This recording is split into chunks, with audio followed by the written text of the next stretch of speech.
啊？节目都看了吗？好不好看？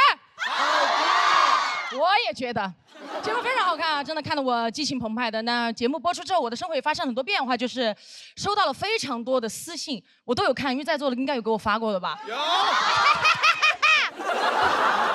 有一些很多啊，有很爱我的，表达了一些对我的喜欢，我非常开心。但看到一些也不好看的，有骂我的。我一天在家里，我就坐在沙发上，我就读私信。哎，其中有一条我就读得非常大声，我就在那读，我说：嘻哈，你没有教养，你说话声音太大。我都还没有任何反应，我爸从书房冲出来，谁说你声音大？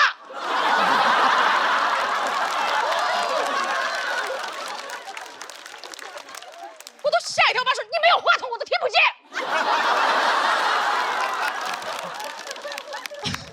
我在那个沙发上掏耳朵，我突然觉得这个私信真的说的还是挺有道理的，真的。既然都聊到这儿了嘛，那今天就来聊一聊我的爸爸啊，我的爸爸是一位人民教师啊，很多人听到这个职业就会很惊叹，但是大家真的不要惊叹，就怎么说？我有多不像空姐，他就有多不像老师。真的，记忆非常深刻的是，有一次小时候小学我在被同学欺负，剪我的头发，我就还手嘛，我们两个人就互殴起来，结果就请家长了。对方家长一来，来势汹汹的直接问我爸：“你怎么教育的？”我爸说：“谁让你孩子剪我女儿的头发？”对方家长直接说：“剪你女儿头发，她又不痛。”我爸在说：“谁说不痛？她头发都死了，你看不见吗？”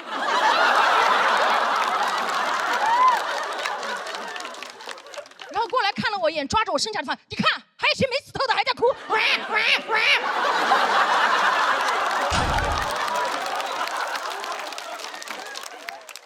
对方家长都惊呆了，没有想到我爸会共情头发，然后转过来回过神来，突然对他说了一句：“听说你还是老师，你怎么教育的他？”我爸的哭声戛然而止。当时他就叹了一口气，走出门外。过了一会儿，他就进来了，抬手看了一眼手表，对那个家长说：“哈哈，5点半了，老子下班了。”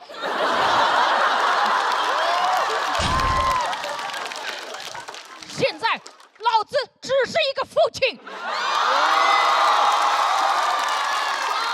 哎，真的很酷，对吧？当时对方家长说：“你燃什么？”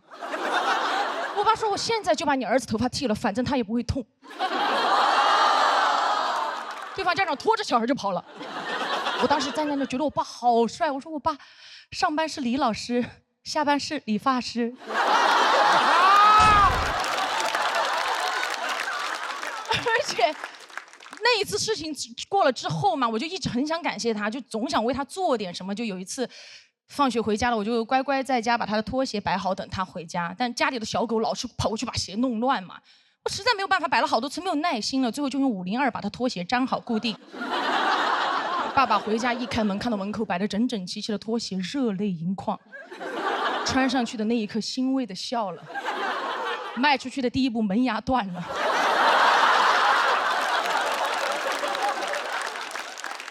他艰难的爬起来，开始张着血盆大口开始追我，特别像个密室的 NPC， 你知道吗？我俩隔着茶几在那周旋，眼看我马上就要被爸爸抓住了。我爷爷突然从房间里出来，对我张开双臂说：“过来，不要怕。”我一下扑进爷爷的怀里，那一瞬间安全感爆棚。1秒钟之后，我爷爷把我转了一个方向，对我爸说：“快点，抓住了，来！”但真的，尽管我那么调皮啊，我爸爸和我妈妈其实一直很支持我做我喜欢的事情。当年就是一意孤行的去当空姐，他们也很支持，也很开心。然后有一次他们去旅游的时候，就偷偷买了我飞的那一班航班，没有跟我说。我当时在飞机上看到我爸爸那一刻，我都吓到了。我爸给我眨了一下眼睛。我不敢说话，那个时候我刚飞，我太小了，我就回到工作间。起飞之后，他就找我要了一杯橙汁儿，我送到他手里，转身还没有走2步，突然就听到我爸用巨大的声音在客舱朗诵。他喝了一口，他说：“啊，好甜呐！”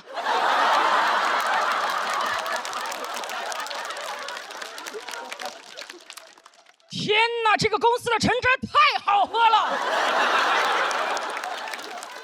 这个空姐妹妹服务太好了，我以后只坐这个公司的飞机。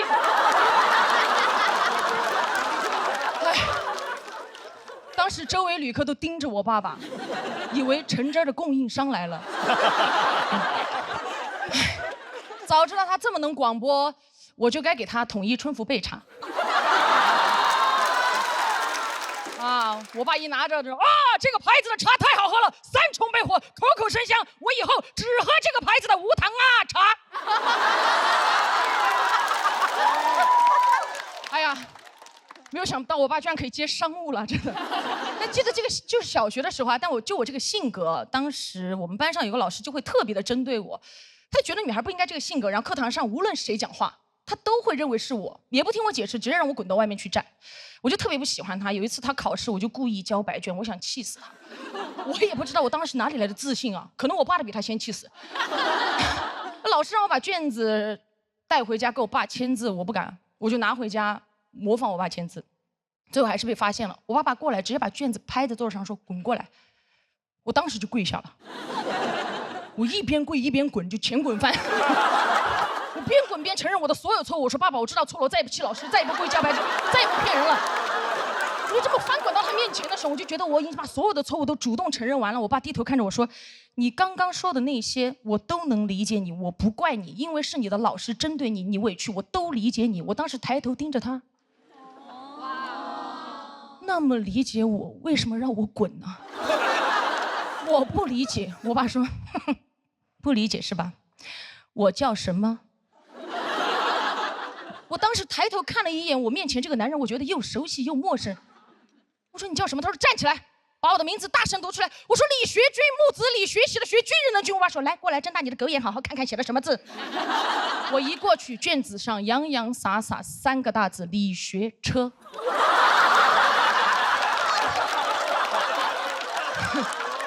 我爸说，我学车，我学什么车？你把我那个军字上面的兔宝盖给我掀到哪去了？学敞篷车。啊！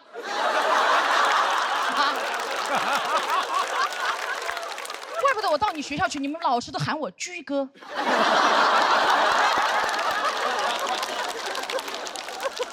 滚进去，把我的名字抄100遍。我当时就很不服嘛，抄的时候在100个学军里面藏了3个学车。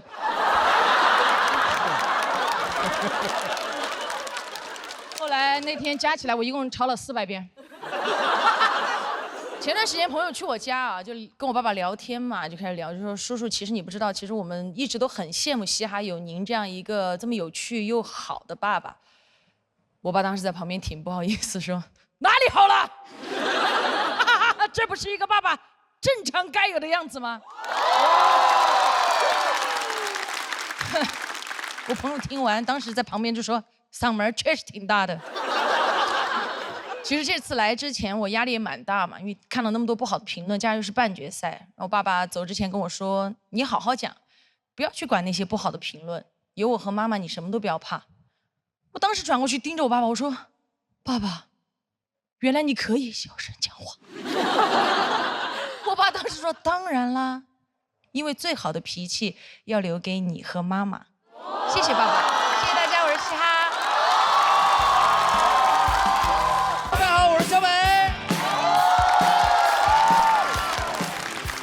熟悉的味道，朋友们，你们好。刚才呢，我和你们一样啊，刚刚才知道杨笠啊当上了总编剧，失误了，朋友们。他给我看稿子提意见的时候，我还纳闷呢，我说杨笠，你是不是有点越界了呀？啊，你看稿子就看稿子，怎么让我给你倒茶呀？啊！现在理解了。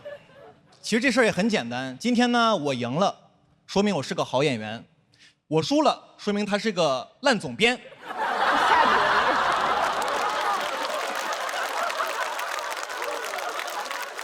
哎，讲讲好久不见了，然后讲讲去年在我人生中发生一个特别大的事情。朋友们，去年我同居了，年底又分居了。同居这个事儿真的不是很妙，朋友们啊，我不是不喜欢同居这个事情啊，我是不太喜欢同居那个时候那个状态自己，你知道，我变得很计较。就平常我自己住的时候，平常在家里面打扫卫生、叠被子、洗衣服，我自己来我都 OK。当我跟一个人同居之后啊，我干这些活的时候，打扫卫生的时候，我就变得不情不愿、絮絮叨叨的。我说这活都我干了啊，我是你佣人吗？我啊，我还是小北吗？我这不小北子吗？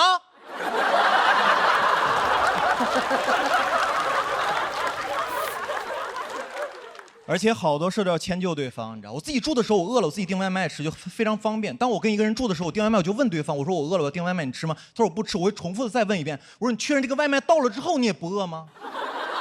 如果这个外卖到了之后你饿了，你吃我外卖的话，我就有点生气了啊，因为我这人比较护食，我是狗。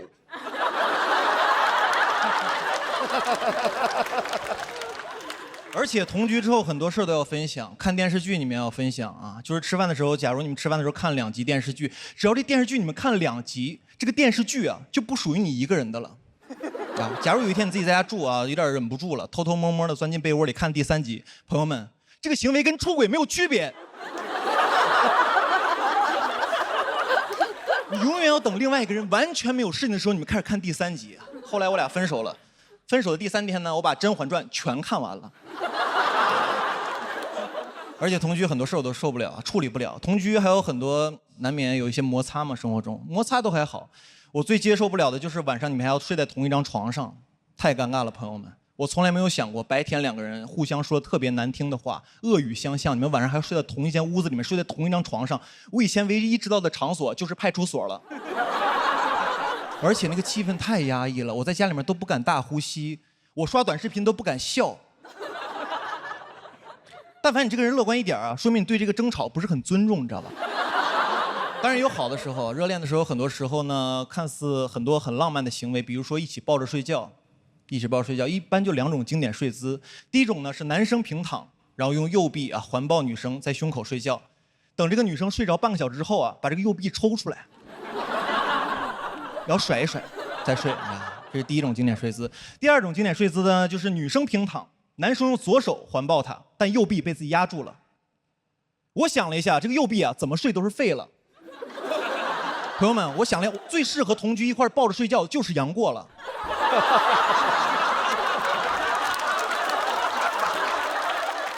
而且2个人睡觉真的不是很舒服，因为我属于神经比较衰弱的那种人，你知道，我觉特别轻，我特别怕旁边人发出动静，就打呼噜啊什么的。其实打呼噜打得匀都还好，我就怕那种打得不匀的，打着打着突然停了，我这神经衰弱，我能睡着，我噔一就起来，我说看你鼻息，看你鼻息，怎么没鼻息了呀？啊，我手麻了。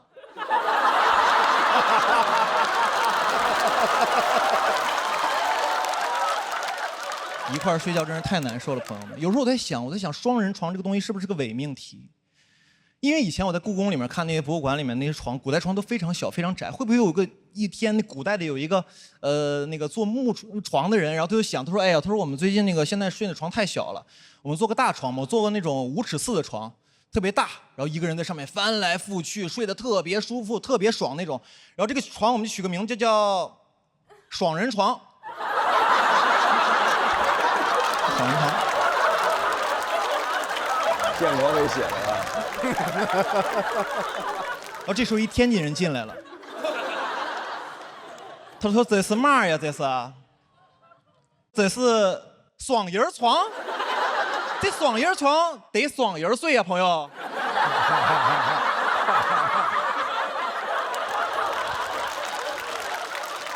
晚上听这个还不来劲啊？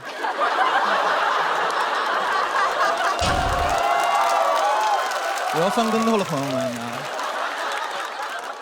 所以有时候在想，大学恋爱美好是不是就因为没有同居？因为2个人其实在一块的时间非常的短暂，除了上课之外2、3个小时，吃饭啊、散步啊、看看电影，基本就结束了。到门口之后特别舍不得，你在旁边特别不舍。你说啊，宝贝，你回去吧啊，回去吧啊，宿舍阿姨都催了，回去吧，我也爱你，转身之后回宿舍玩去了，你知道吗？每个人有各自的空间，我觉得挺好的。我觉得这真挺好的，所以大家现在如果条件允许的情况下，尽量就不要同居了。我给大家提出一个特别先进的谈恋爱的方式，叫做走读。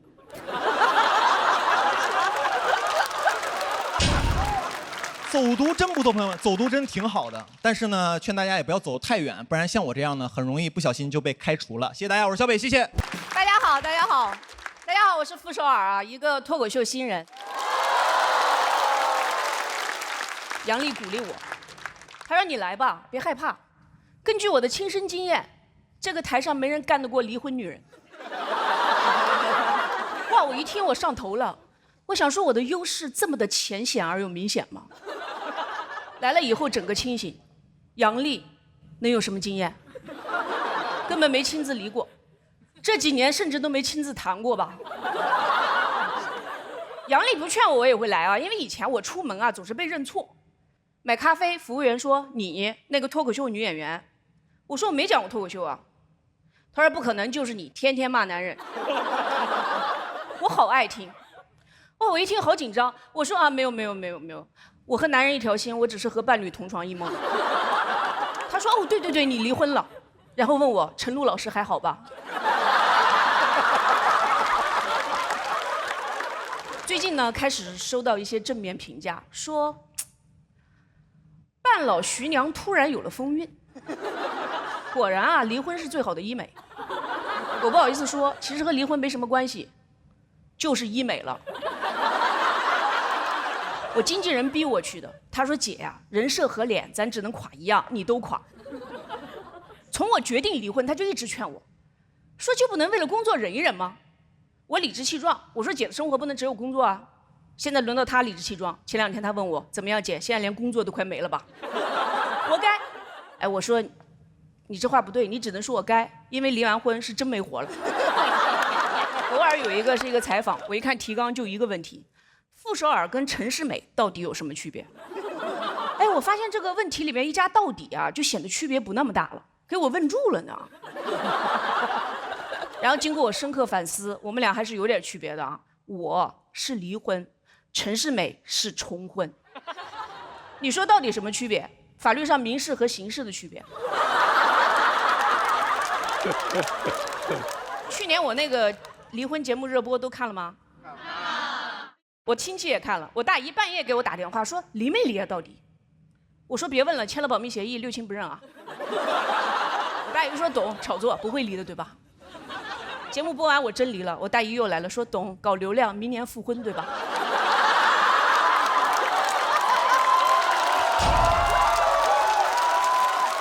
我叹了一口气，我大姨说好了，不要管别人怎么说，大姨愿意做你 play 的一环。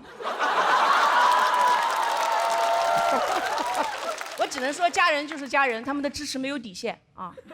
网传老刘含辛茹苦供我读完了研究生，都听过吧？我在这里澄清一下，其实我只是个本科。我当时好想辟谣，但又很想假装自己真的是个研究生。我朋友说辟什么谣？一个造谣实现2个梦想，高学历花男人钱，多好啊！你还有什么不满意的？我挺满意的，单身生活非常快乐。最大的烦恼呢，就是见老刘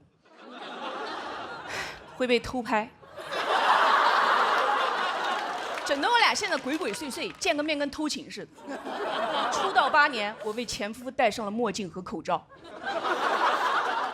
我都觉得有点刺激了，是吧？没离时心如止水，离了倒想入非非了啊！希望大家不要再制造这样的氛围，因为众所周知，人家已经有人了，张硕。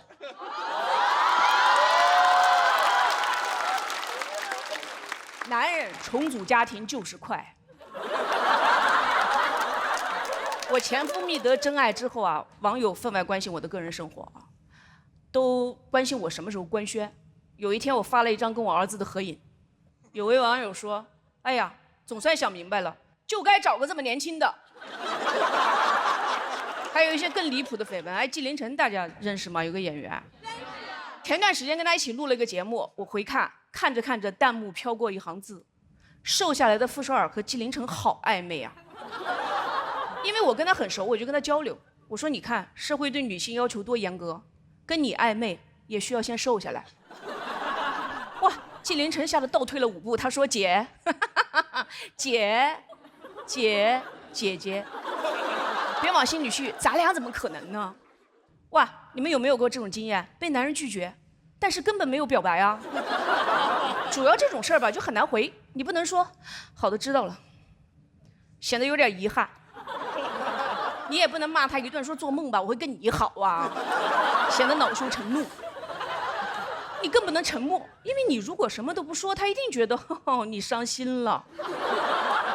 我只好跟他说：“智者不入爱河，看好卡里余额啊。”这句话跟老刘共勉。你怎么知道张硕是图你什么呢？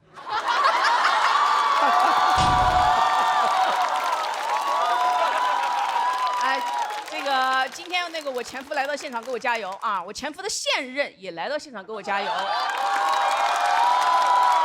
因为说了你很多段子，狠狠消费了你一把，但是我都是经过了张硕的同意的啊。哎，最后那个谢谢来现场给我加油，很庆幸我们还是好兄弟好朋友。我觉得吧，真心希望彼此过得好，就是人与人之间最美好的感情啊。那今天呢，我也正式成为了脱口秀女演员，祝福我自己。谢谢大家，我是付涛。谢谢大家，我是阎鹤祥。我没有想到啊，在一个比拼笑料的舞台上，相声的大旗摇摇欲坠。我的师弟们岌岌可危，少班主他高高在上。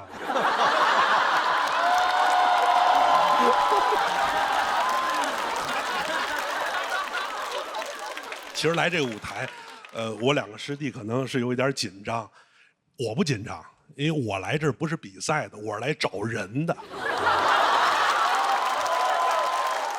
我搭档郭麒麟，我跟他爸都找不着他，就是但凡不是这种给钱的活，你都逮不着他，你知道吗？然后说点心里话吧，确实我没有想到跟大林搭档这么多年，有一天能站在一舞台上说笑话被他审视。我不开玩笑，我其实在那儿我很紧张，我一看到大林，我手一直在抠后边那个 LED 那个灯条，我紧张的手麻，后来发现那个灯条的漏电，你知道吗？真漏电，我说我摸一试试。这个导演组问我说：“大林来这个节目，你有什么看法？”我说没有看法。当年我们平起平坐，现在我 stand up comedy， 他 sit down police 了他。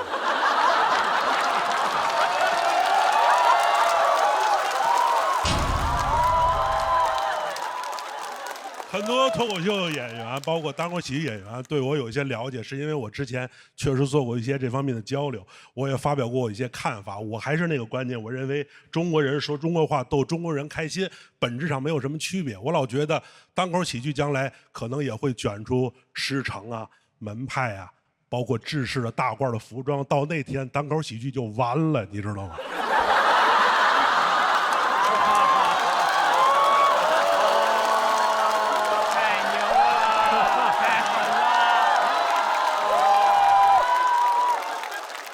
没办法，大连，我再不这样，咱爷们儿折这儿了。今天我是。好，太猛了！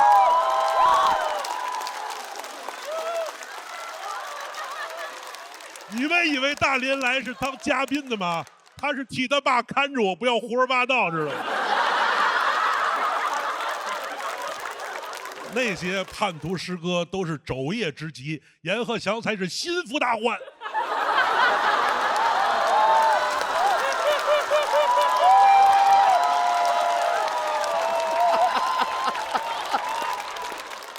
可以啊，没关系啊，徒在外，师命有所不受。不开玩笑啊，说点正经的。这个，怎么说呢？我来这儿了，有好多人问了我很多老问题啊。导演问我说：“阎鹤祥，当年你为什么选择跟郭麒麟搭档呢？”我说：“哥们儿，你真逗，我选择，你老板的孩子想跟你合作，那是你选择的吗？我要能选择，我就是老板了。但是没办法，因为我搭档郭麒麟，还有我师傅郭德纲先生都太有名了，这可能也是我，一直也没法摆脱的一个标签。我并不想摆脱啊，但大家都想做自己。就像大林刚出道的时候，他也想摆脱他爸的标签，他想做他自己，我很理解的。但是没办法，这个东西就长在你身上，包括我也是。但有些标签我不理解，同志们，就是我在网上大家叫我德云太子妃。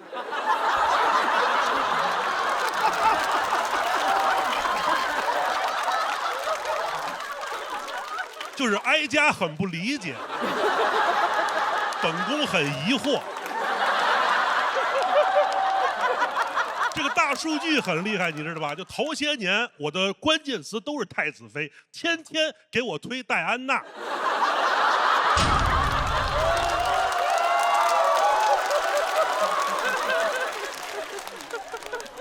然后今年好了，今年开始推凯特了。哎，真是说相声的辈儿还越来越矬，你看。于老师也不能幸免啊，于老师叫相声皇后。所以你看，我跟于老师在单位关系很融洽，因为不想感觉婆媳关系不好。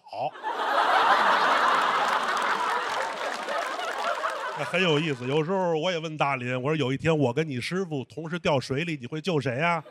大林说我要救我师傅，因为我爸爸不能像你一样没搭档。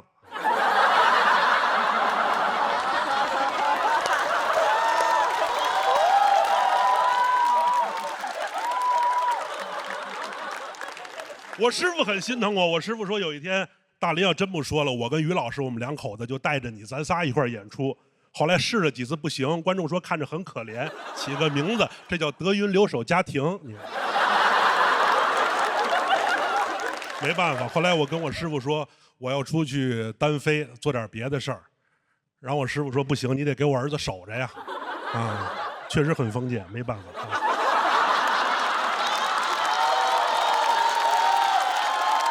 我一说我自己干，我师傅就会打岔。我跟我师傅说我想去说脱口秀，我师傅说你认为咱们这儿谁丑陋？我说师傅我想去说脱口秀，我师傅说对，咱相声不能守旧。我说师傅要说脱口秀，我师傅说对，于谦喝完酒就是口臭。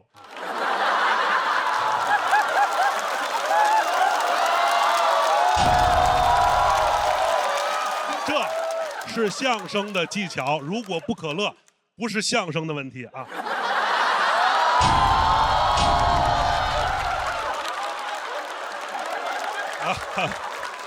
非常有意思。然后怎么办呢？我还是自己出来了，我做了一些单口喜剧的尝试。然后我发现有好多问题啊，观众会给我们出主意，说你们相声太传统了，你们应该学习单口脱口秀，做一些跟观众的互动。但我说有一些他不能瞎借鉴。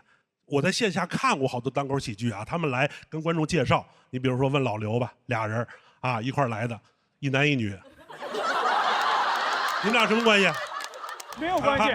他是你男朋友吗？哦，是。那么有结婚的计划吗？这说相声不能介绍，我们怎么互动？你们俩什么关系？他是你爸爸吗？哦，不是。那有相认的计划吗？那非打起来不行啊。但我觉得脱口秀有时候可以学一学相声，一些有节奏的介绍方式啊。他们经常会有一些就是没有底的结束啊！谢谢大家，我是周奇墨。谢谢大家，我是王建国。谢谢大家，我是庞博。就特像客服，你发现没有？应该学学相声嘛。周奇墨就是我呀，庞博就是我呀，很有意思。然后到最后呢，我决定不行了，如果隔行如隔山，我就做点别的事儿吧。可能有人了解我，开始骑摩托车周游世界。啊，我跟我师傅说，师傅世界那么大，我想去看看。我师傅他顿时很感动，因为他看了很多书，他对人生啊，他理解。他说：“你给我滚啊！”我说：“师傅，我要积累素材。”我师傅说：“那你旅行的路上有妖怪怎么办？”我说：“师傅，一般妖怪只吃师傅，您不去他没得吃。”我师傅说：“那你为什么要骑摩托车呢？”我说：“摩托车也是搭档，不骑了可以锁起来，他不会抛弃你。”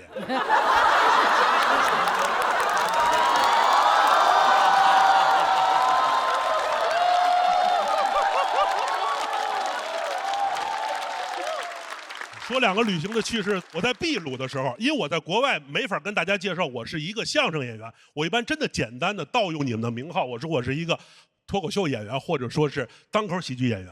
我在秘鲁的时候，有一个秘鲁警察跟我的西班牙语翻译在交流，我那个翻译跟这个秘鲁警察说我在中国还是一个很有名的喜剧演员。然后我那个秘鲁警察呢，拿出一个手机，翻出一个视频跟我说他是我的粉丝，结果那个视频是鸟叔。我在伊朗，我在伊朗的时候，有2个伊朗的朋友跟我的波斯语的翻译聊完天以后呢，跟我说了一笑话，说我波斯语翻译跟这个伊朗朋友说呢，说我这个人在中国是一个有名的喜剧演员，然后那个伊朗人跟那个伊朗人说，这个人我认识的，他一定是成龙。然后那个伊朗人说，你不要胡说八道，成龙不会来咱们这儿的。然后我那个翻译说，这个人在中国还是有几百万粉丝的。那个人马上改口，他就是成龙。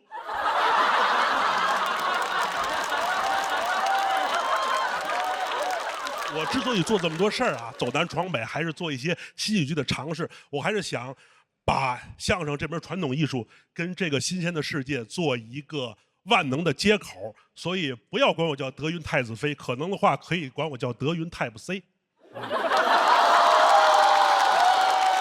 好，这就是我一个寡妇失业搭档不说相声周游世界的单口相声演员阎鹤祥，就是我呀。Hello， 大家好，我是西卡。我是空姐，看得出来吧？好，这都不算什么。我刚开始讲单口的时候，我是那一组唯一一个女演员。那个时候主持人介绍我说，接下来上场的是位女演员。观众说啊，主持人说没对，垫了一句，她还是个空姐。观众啊，我一上场，观众啊，其中有个大哥噌的一下站起来，看过这个婆娘，一看就是春秋航空的。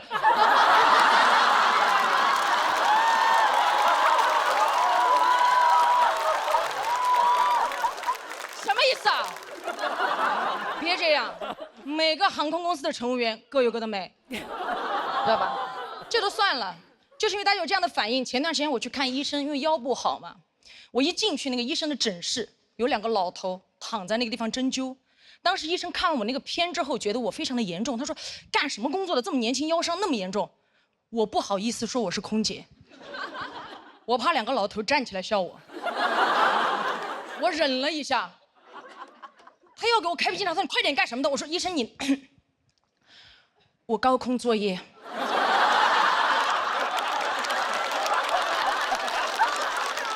我刚刚一说完，医生手上的笔都放下了。天哪！哎，看到没有？高空作业，妹妹。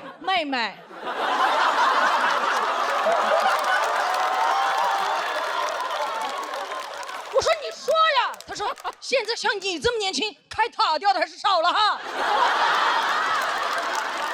哎呀，确实我跟大家想象中的空姐不一样。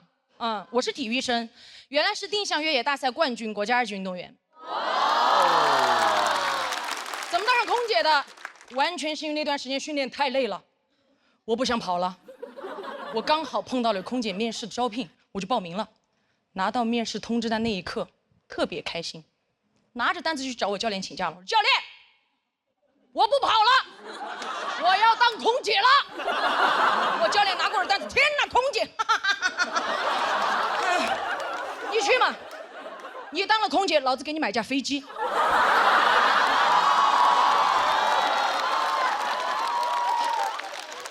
当天面试的时候，我分到的那一组堪称当天面试的死亡之组。什么意思？条件太好了，因为我们那天所有人都分成7个人一组，最多就是7选2，有些甚至一组全部淘汰掉。我一进去我们那一组，不要说7选2了，我进去我都选了4个了。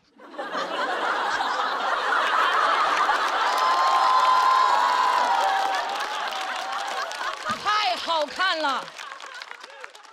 第一个女孩净身高174，新疆人，对吧？我刚进去跟她对视那一眼，我就说这个空姐你当我不当了。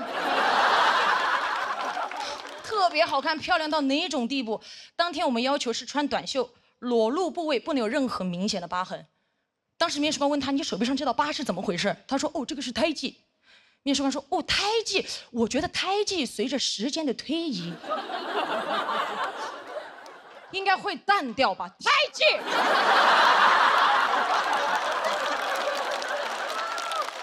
随着时间的推移淡掉，他在想什么？又不是爱情。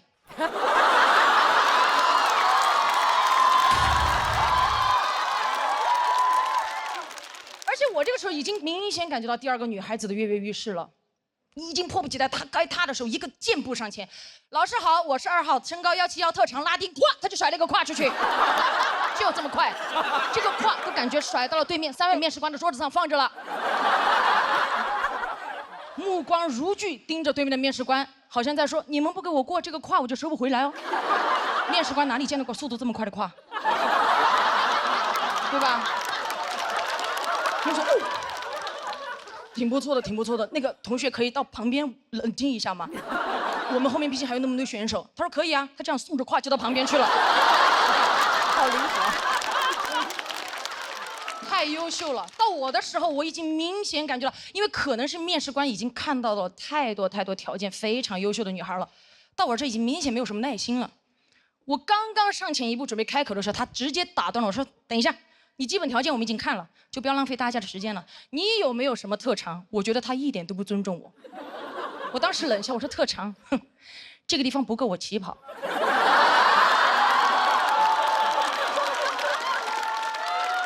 如果老师想看的话，可以放我下去跑给大家看。哦，3位老师是不是不知道怎么评判跑得快与不快是吧？没有关系，这样，3位你们现在从中随机挑选1位下去，我让他50米，我把他抓到，你们让我过，可以吗？当时其中有个面试官，你跑吗？我不跑了，累了，你先出去等一下吧。我说稳了。过了一会儿出来通知我过了，我说过了。我就问老师，我说老师啊，我究竟是哪方面勾引了你们3位选择了我？老师说，哦，我们今天面试了1天了，确实没有看到过跑得快的空姐。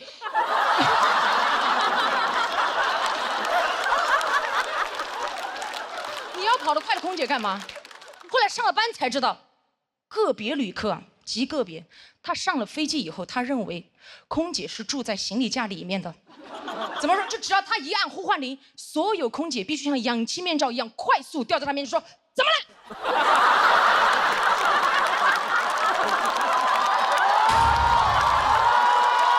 对吧？有一次我还在工作间准备，突然呼唤铃就响了。你们也知道。练体育的听不了发令枪，我当时一下冲去在他面前，怎么了，旅客？好快！我开心极了，觉得自己的特长有了用武之地。转过头看了一眼我同事在门口胯只甩了一半。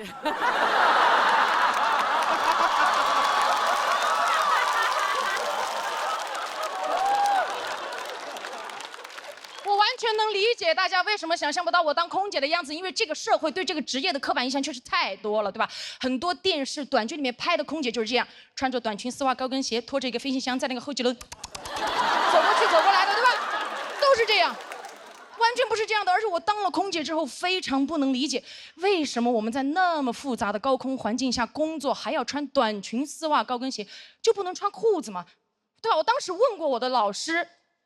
其中得到的一个答案，他就是有一个让我印象特别深刻。他说穿裤子的话，可能有些旅客会觉得不舒适，不舒适是因为空姐穿裤子，你把飞机上那个拥挤的座位全部给它换成床，对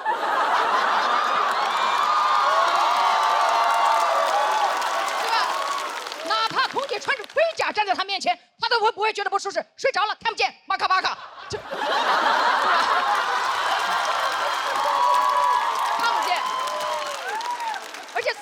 这个东西真的很不方便，真的，在这个职业里，我不知道它的作用在哪里。从舒适度和安全的角度来讲，都达不到，不保暖还吊裆，穿过的都知道，对吧？有些质量不好的非常恼火，哪怕这个世界上跑得最快的男人博尔特，这身装扮参加奥运会，对吧？过去各位，预备，砰！啪，撞线那一刻。博尔特100米成绩58秒69，没有破纪录，破了2双丝袜。而且，如果飞机遇到紧急情况着火了，真的需要撤离旅客的时候，我们撤离的最后一步，所有乘务员需要脱掉自己的丝袜，因为丝袜的材质在这种环境下非常容易起火。你不是知道它不安全吗？在这么紧急的情况下，还要花时间去脱丝袜，那为什么一开始还要穿？你哪怕给我穿一条厚一点的牛仔裤，起火的时候，我甚至可以把它一屁股坐灭。真的。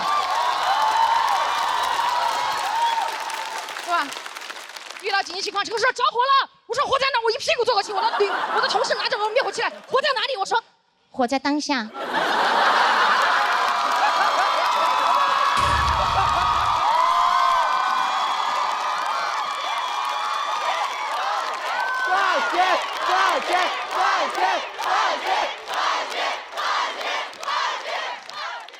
所以真的对吧？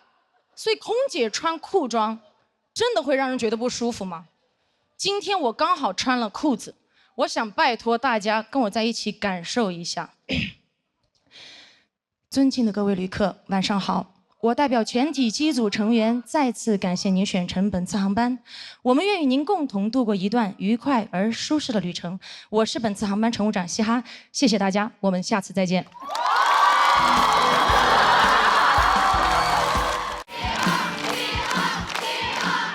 Hello， 大家好，我是嘻哈。谢谢，今年终于上节目了啊！因为一直有工作，是个空姐。你们今天的反应真的很棒。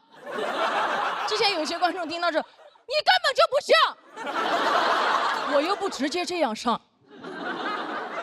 我们空姐要选上之后，要经过非常程序化并且非常系统的培训之后才能上岗。我觉得能理解，但是唯一不能理解的是，其中有一项培训很奇葩，就是把我们所有人带进一架空飞机，给我们一个真实的餐车、水车。让我们对着空座位想象那里有旅客，给他们服务。无法想象是吧？给你们演示一遍，空的。你好，欢迎乘舰，里面请不要打我。就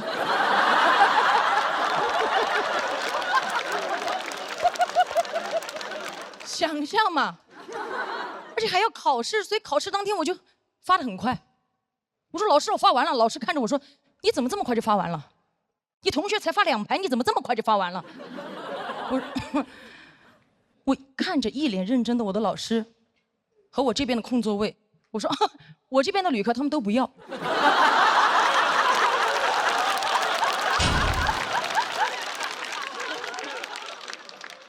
我老师非常生气，看着我说，我飞了这么多年，第一次看到飞机上138个旅客什么都不要。我说小声点，他们都睡了。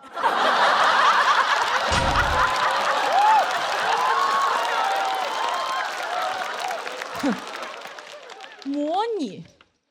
你怎么模拟？当我真的上飞机工作之后，我发现有些问题真的模拟不了。你不要说旅客的行为了，我连我同事的行为都模拟不了。有一次飞行，我和我同事一起给旅客发水，他一不小心把水洒在了旅客身上，当时情况非常紧急，我看了他一眼，他突然开始假装飞机颠簸。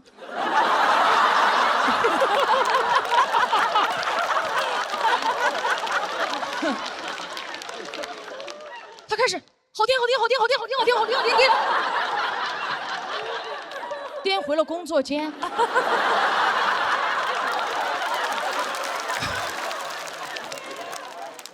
当时那个旅客端着杯子看着我，我看着越颠越远的同事。我那个旅客问我，到底谁在颠？啊？这个水有没有人过来擦一下？我说，我当时心里想的跟我手上做的事情一模一样。我说，我擦。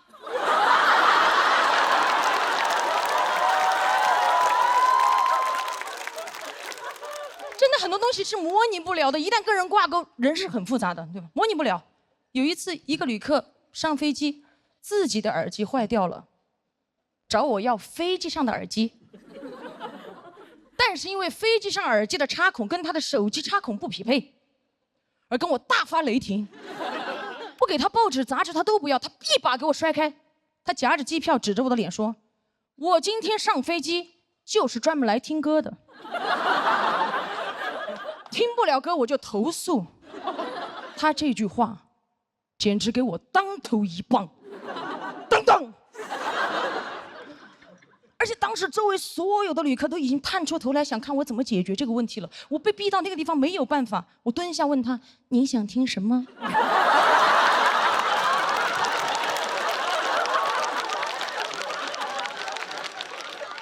我给您唱。他说铿锵玫瑰，我说我不会。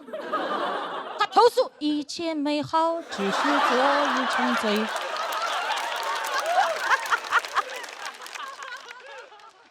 蛋，最后还是被投诉了，因为把他旁边的旅客唱醒了。旁边旅客拔地而起，老子今天上飞机不是来听你鬼叫的。而且我飞得越久啊，处理的事情越来越复杂。前段时间有一次夜航，一个旅客坐在3个人一排的中间位置，飞行时间太长了，他觉得有点热，他就去厕所把他那个秋裤脱掉。他脱秋裤我能理解哦，他脱的时候看到那个厕所有那个洗手液，他将就在厕所把他那个秋裤洗了。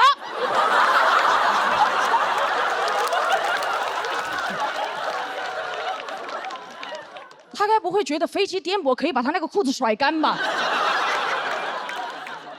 洗完他拧得半干啊，他偷偷出来，悄悄地走到自己那一排。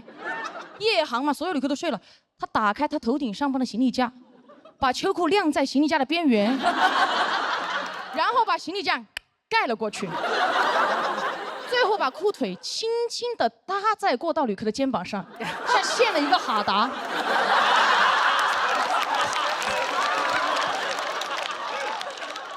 而做完这一切，他发现过道旅客并没有醒，他悄悄地跨过他，回到了自己的座位上。他以为这一切没有人看见，可是靠窗的旅客看到了。我这样说，大家是不是有点科幻，有点想象不出来这个场景？我们看向气氛组的老师，就类似于郭麒麟把他的秋裤洗了之后，晾在了杨天真的头上。杨天真醒的时候被滴醒了，发现一身都是水，把空姐叫过来说是谁的秋裤。当时空姐目瞪口呆，杨天真怒发冲冠，郭麒麟默不作声。这条秋裤无人认领，但是当时马东站起来揭发了郭麒麟。郭麒麟反手一巴掌：“你是奇葩吗？什么都说。”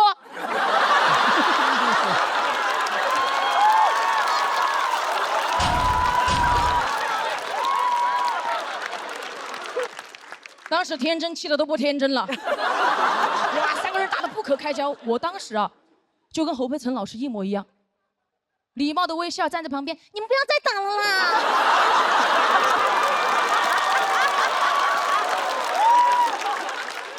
怎么办？好害怕。当时场景就是这个样子，跟大家还原一下，来看回来。但马东老师被打了之后素质非常高，都没有还手，直接捂住自己刚割的眼袋说报警。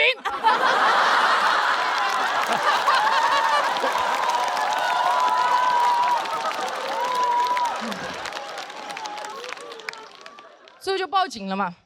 报完警我就准备去把那个秋裤收下来，但杨天真老师制止了我，他说我要保护案发现场。我尊重，所以这条秋裤就这样飘荡着在客舱落地了。落地后，警察上来也没有想到，我的飞机上3个人因为一条秋裤打了起来。他把我叫过去，你作为一个乘务长，这么简单的问题解决不了吗？哪个要你就给哪个呀。我说有没有可能是哪个都不要呢？说完，我带着警察进客舱，我说来。一进去，我们2个就看见3个人扯着2条裤腿打得咚哧打哧噼里啪啦的，事态已经无法控制了。警察很快把这群秋裤子乐队带走了。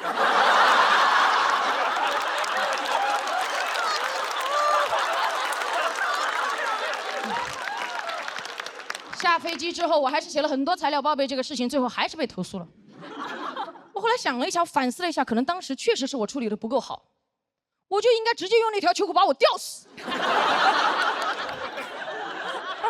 最后我发现，其实工作这么多年来遇到的事情，从来都没有按照所谓的模拟过来发生。我做再多的准备，突发事件依旧会不断的刷新我的人生难度。但是我总结出一个经验：只要我勇敢面对，付出真心，我就一定能获得真心的投诉。所以希望大家多谅解他人，少晾条秋裤。谢谢大家嘻哈。好，大家好，我是嘻哈。哎，我来给王悦兜底了。哎呀，大家别看我这样子哈，其实我小时候也被欺负过。有一次，一个同学没有事情做，把泡泡糖粘我头发上了，你们知道那个东西很难扯的，我扯了很久，扯来凝固了，直接扯成一个机关。然后我就这么哭着回家，扯半天，越扯越气，然后就哭着，就回家。然后外公远处看过来，以为跑了一只火鸡回来，然后跟我说：“你在学校里不要跟别人动手啊，就朝他吐口水就好。”第二天到了学校，果不其然，同学又开始追着我打了，把我逼到角落，走投无路。我真的忍无可忍，我当时吐出去那一瞬间，整个世界就安静了，因为当天风很大。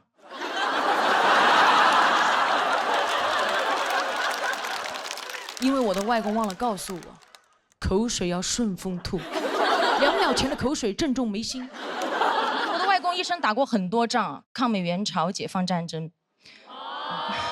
然后从小就跟我说了，打，给老子打，仗来了就要打。这句话真的影响我很多，但那次发现口水仗不好打。我第二天到了教室，拉开书包，发现里面多了一根擀面杖。当天刚好是学校组织的春游，外公也刚好给我做了我最喜欢吃的馒头，跟那个擀面杖放一起。到了目的地，我刚拿出馒头，一个同学拿着他的薯片过来嘲笑我吃馒头土，一把把馒头给我打掉。老子拿出擀面杖，一把揪起他的薯片，擀得稀烂。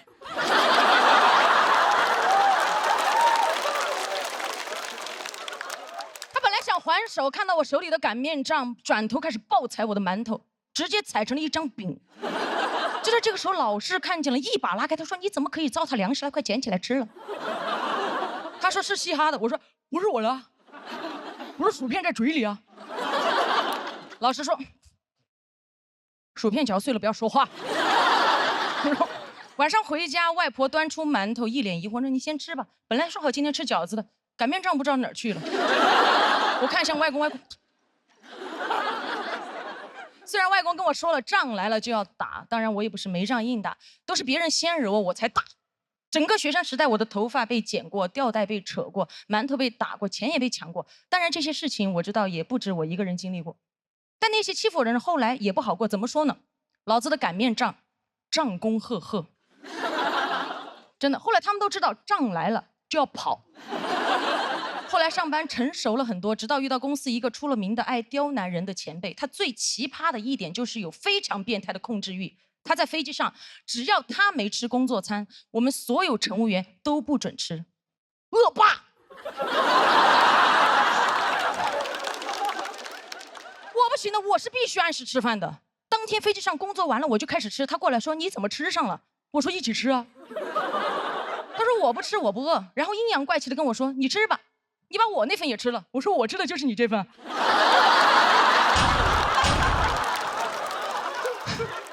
那趟航班他后面就一直在挑我的刺。我发咖啡，他说温度不对；我发餐，他说餐冷了；我烤的面包，他说不够硬；我烤硬了，他又说软了。我当时拳头都硬了，我盯着他说旅客觉得很好，很满意。他一把拉过我，恶狠狠地说：“我说什么就是什么。”我说什么？翻了个白眼，指着我说：“你的平底鞋是公司发的吗？谁允许你穿的？”我说：“我自己。”他说：“你懂规则还是我懂规则？像你这种乘务员，你知不知道我可以处理你？我甚至可以让你不穿鞋飞。”我心想他好矛盾，又给我不穿鞋，又要给我穿小鞋。他到底什么规则？穿搭要显贵，上半身基础，下半身就不基础。疯了，真的。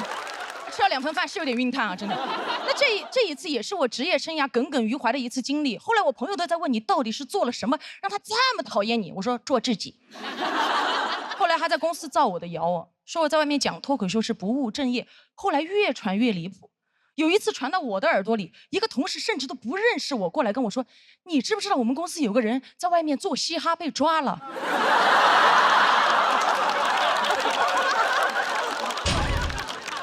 我说这不在这儿呢吗？这不，我说不可能吧？他说怎么不可能？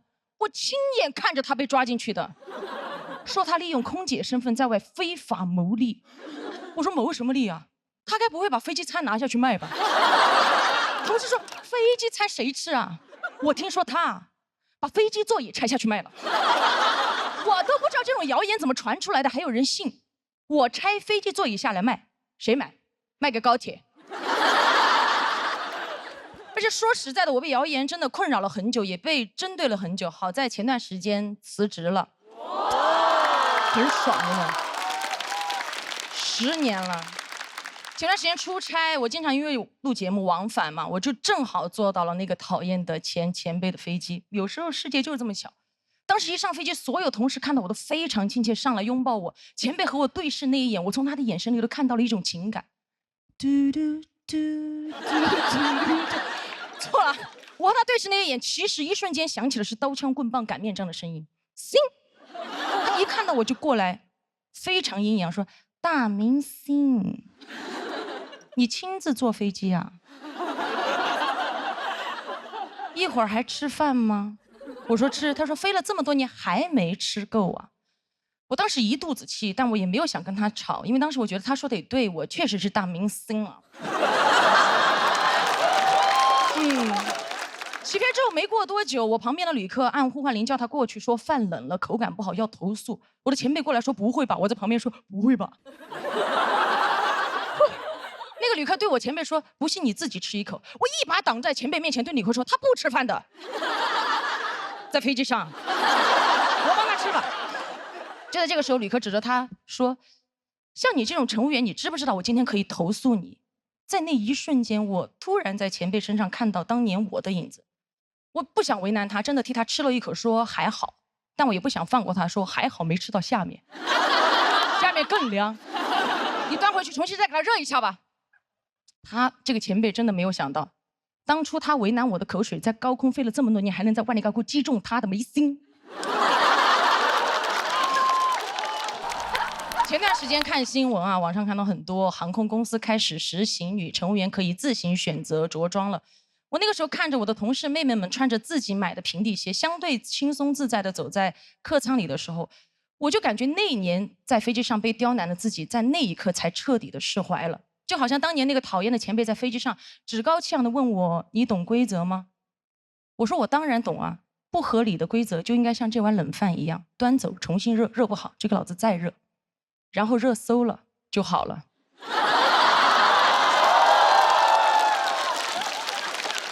他当年为难我的时候，一定想不到我不仅懂规则，有一天我真的还能改变规则。但有一条规则我尝试过改过，但真的改不了。就是口水要顺风吐。进来，我是嘻哈。好，大家好，我是嘻哈。好，接下来我们就最后一起狂欢一下，可以吗？好。给这场比赛画一个圆满的句号。想跟大家分享一个事情啊，前几天因为就上节目的事情，我也上热搜了。热搜词条：嘻哈离婚。很抱歉占用公共资源。没有想到自己这么快就说上了这句话。第二天一醒来，营销号词条更过分：嘻哈离婚，独自抚养2个女儿。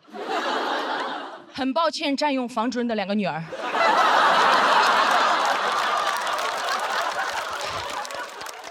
我度过了不平静又不幸福的2天，离谱！营销号离个大谱。我确实是离了，很早就离了。没有女儿，没有儿子，但有一个前夫，有一个司仪。不是新博啊，以后你们就知道，司仪是整场婚礼核心很重要的角色。老公选错了可以离，但司仪选错了，真的是一辈子的事。朋友会笑你。那段时间我很忙，婚礼策划属于见缝插针。记得当天是从凌晨开始飞，工作到下午2点，我就约的司仪3点到家里来。商量这些事情，我到家刚往沙发上一躺，一阵急促的敲门声当当当当当突然响起。我起来把门一开，那个门砰的一下打开，我脸都被打平了。冲进来对着我说：“你好，我是你的司仪。”我上下打量了一眼，一看，20几岁的样子，中山装，头发3、7分，站得笔直。我当时就对这个老派的司仪产生了质疑。我说：“我的婚礼该不会穿着婚纱抛绣球吧？”他刚刚坐下就拿出了他的笔记本，不是电脑，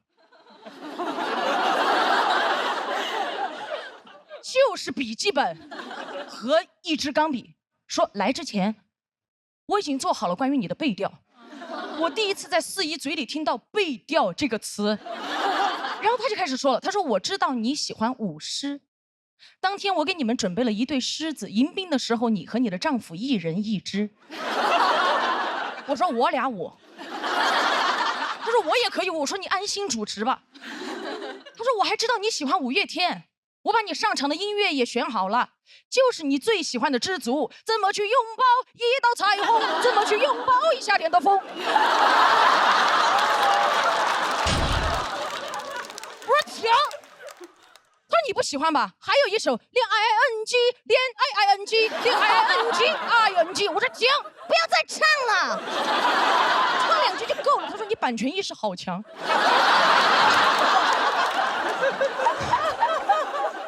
我说这个不是版权问题，哥，我到时候会准备好，我会发给你。他很开心，很爽快，直接就说到了。那我们就说抢亲环节，我直接告诉他，其实抢亲环节我不太想要，因为布置婚车婚房很麻烦，你记住。他当时听到打了一个响指，对我邪魅一笑，他说我都给你准备好了，婚车你到时候就用28大杠自行车。我说28大杠，他说你不会骑是不是？很简单，你就然后再跨过来就好了嘛。我说不是骑车的问题，他说那我先下来。下车他就跟我说车子都好解决，主要是婚房，我要是没有的话，他甚至可以介绍一套给我。我说你主持个婚礼还顺带干中介，他说你不懂，只要你幸福，我做什么都可以。你是不知道这一单对我来说有多重要。现在年轻人结婚的越来越少，你这单做不成，我就快没饭吃了。我还有老婆，还有儿子。我当时听到他说这，我一下理解了。我说行，他说我还有个外孙女。我说等一下，等一下。我当时觉得他已经疯了，想做成我这一单。我说其实我实话告诉你，主要是我的预算有限。他说什么预算？不要预算，你这一辈子就结一次婚。现在看来。当初他话还是说早了，他都说到这儿了，我也直接告诉了他，我说其实我这个婚礼于我来说，其实再怎么办都是不完整的，因为有些人我想邀请的人他就是来不了。他说谁？我说我的外公。他说他在哪儿？我说死了。他说死了都要爱。这首歌放在婚礼上也可以，也是你喜欢的阿信的。我说信。他说什么信？我说不重要。好了。我说我的外公看不了我结婚，其实真的就会是我一辈子的遗憾。他走了这么久，甚至都没有来我梦里看过我。他说你怎么知道他来不了？再说梦是反的，你太想他，他就来不了。只有你把他放下了，他才会来。所以你要办婚礼。我当时已经没有什么耐心了，心里已经想好要换司仪，我就把他打发走了。关门前我说走吧走吧，后面写信联系吧。心力憔悴，真的。非常累，当时把他推出去，把门一关，瘫倒在沙发上，还没回过神，梆梆梆敲门声又响起，我气到弹起来又开门，一打开门我说谁呀？一开门，一个西装革履的先生说：“您好，我是您的司仪。”老子当时火都上来了，我说你同事刚走，你没看见吗？骑着28大杠走，你没看见吗？他说我同事不对呀，只有我呀，你约的3点。我低头一看表，确实才3点。回过神来，原来刚刚只是在沙发上做了一个噩梦。还好不用舞狮了，这个司仪就正常多了。我跟他当天聊完，我就定下了他。很快，婚礼的前一天晚上，我就非常想念我的外公，然后我就开始翻照片，越翻越不对。外公年轻的时候跟我那天梦里的司仪长得很像，但很模糊，所以那个梦里到底是不是他来，他到底有没有来看过我，我到现在都不知道。但是婚礼当天一切都很好。婚礼进行曲响起来的时候，我的耳边甚至响起了恋 iing， 我就知道当天外公和窦尔顿至少来了一个。来参加节目前，我因为没有办法照顾家里的猫啊，我就买了几个监控安在家里。那个监控比较高级，录入人脸之后就会有详细的显示某某在客厅，某某在厨房。安好的第2天，我的 app 上推送陌生人闯入，我赶紧打电话给爸妈。爸妈说这不见鬼了吗？哪儿有人啊？排查下来发现，监控识别到了客厅外公的遗像。真见鬼啦！后来爸爸把外公的遗像放到监控面前，录入人脸。录入外公之后，就真的再也没有收到过陌生人闯入的提示。前段时间第1赛段播出的时候，我当时正在上海，当时我收到一条监控 app 的消息是外公在客厅。就在那一刻，我就知道我的外公也许并没有错过我人生的每一个重要时刻，比如我的婚礼，比如现在。谢谢外公，我是丫丫。谢谢大家，我是嘻哈。Hello， 大家好，我是嘻哈。哎，欢迎大家，我给大家做自我介绍，我是一个空姐，看得出来吧？听得出来气血很足哦，应该看得出来，感觉到不好欺负啊。但我刚刚上班的时候，有一次我在客舱服务，我站着发水，我就感觉我的屁股一直在被人摸，我当时都懵了，我本能反应转过去就是，你摸我屁股干什么？当时我声音很大，所有旅客都看向了那个旅客，他理直气壮地端着一杯水说，我没摸呀，我叫你帮我加杯水。我说你叫我加水可以按呼唤铃，你按我屁股干什么？他也不会亮。同事说你声音好大，你就不怕他投诉吗？我说哎，我被摸屁股，我还不能声音大。再说他能投诉什么？下去就被投诉了。他投诉我说服务态度不好。我领导问我你跟旅客说什么了？我说我屁股不亮。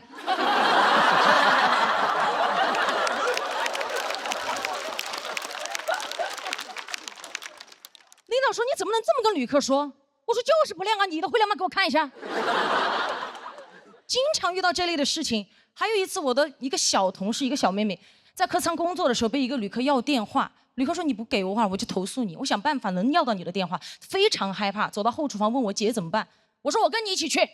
我走到那个面前，我说你是不是要他电话？你连我的一起要了。旅客说我不要了。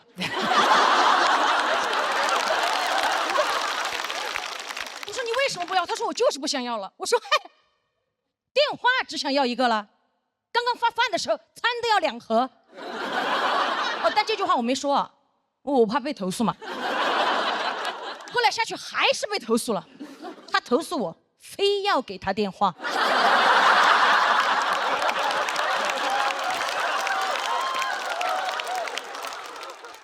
前不久我闺蜜也是给我打电话，我刚刚下班不久，她给我打电话说她在一个工作局上，她的一个工作局上她走不了，让我过去接她。我到了之后，他领导突然站起来说：“哎呦，空姐来了，快点，空姐来了，快点，都在等你，来坐下吃点，都在等你。”我说：“都在等我。”我一看桌上什么都没了，等我干什么？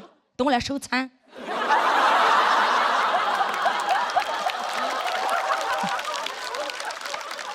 我刚刚下班又要上班，刚坐下，他领导就递了一杯酒在我面前。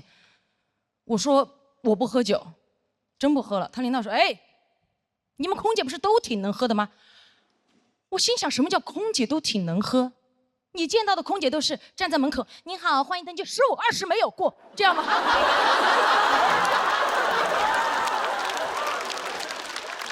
没有吧？所以当天我还是压制着情绪，礼貌的跟他讲，我说真不喝了，领导，明天还要上班。我实在是不想跟他多说话，当时脸色也不太好看。只见我朋友的领导脸色一沉。拍了拍我朋友的大腿，说：“你朋友生气了。”我看到噌的一下站起来，你摸他腿干什么？当时我仿佛听到有人说了一句：“他声音好大。”但我就这么一吼，当时在场所有人目光锁定领导，领导一看就是老手，他举起他右边的老手说：“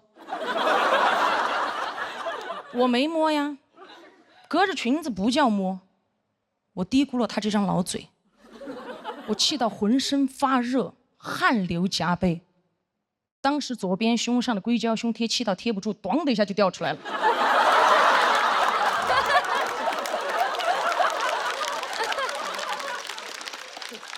我捡起来想贴回去，突然看到有一只蚊子飞到了领导脸上。应该有一只蚊子。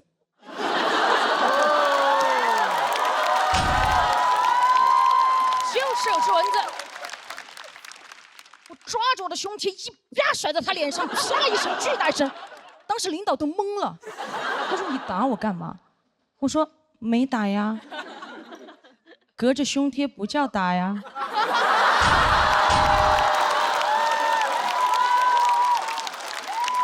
好想跟他讲，这是一个女人宽广的胸怀拍在你不要的脸上。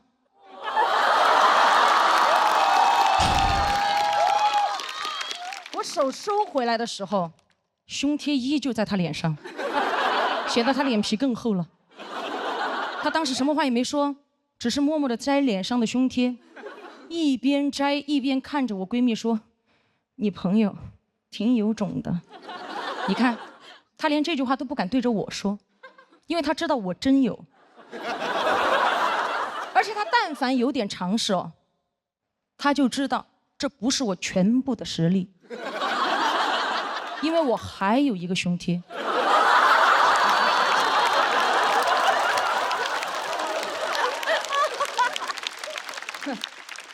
回家路上，闺蜜就在车上担心嘛，因为她的领导跟我领导认识，会给我穿小鞋。我说可笑，什么叫穿小鞋？我胸贴都不穿。后来我朋友领导还威胁她，让她不要把这件事情说出去，不让她在公司说。好，我上电视上说。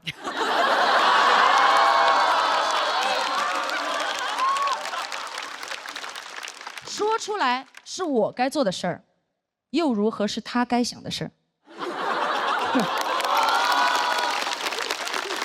领导还跟我朋友说退一步海阔天空，哎，我不退他也阔也空啊！凭什么要求我们心胸宽广，他怎么不注意自己的言行？哎，我们坦坦荡荡的胸怀都需要遮遮掩掩，他猥琐的大脑凭什么堂而皇之的带出来？我觉得不公平，我建议他出门带脑罩。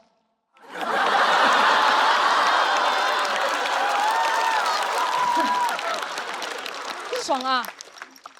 还有这个领导，如果你不想被骂，你就别做，对吧？如果你做了，你就别怕被骂。如果你觉得今天我骂的脏，哈哈，隔着屏幕也不叫骂。简单。